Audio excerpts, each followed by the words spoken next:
Today, Russian President Vladimir Putin declared independence for two separate regions in eastern Ukraine. It's a move to support Moscow-backed rebel groups there. Now, further fuel tensions with Ukraine and its Western allies. KSNT News reporter Andrew Lynn explains what this means for the United States and Kansas.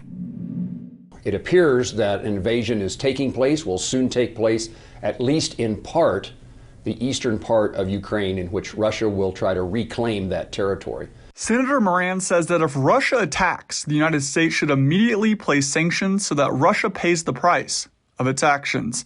A political science professor at KU thinks those sanctions could potentially be a serious detriment to President Putin and Russia. One of the major sanctions would be to bar Russian major banks from dealing in the U.S. dollars. This move would make it nearly impossible for Russia to import and export goods and products into its country.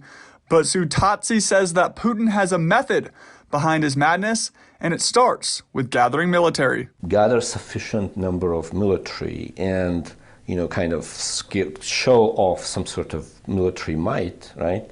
Biden will be more amenable to to meet our demands. But if sanctions are put in place, Russia could retaliate by choosing to cut off or limit oil and gas exports.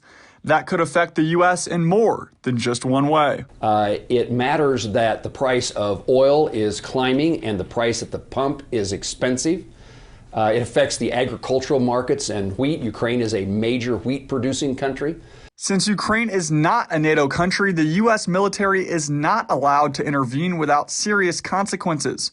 Reporting in Topeka, covering local news that matters, Andrew Lind, KSNT News.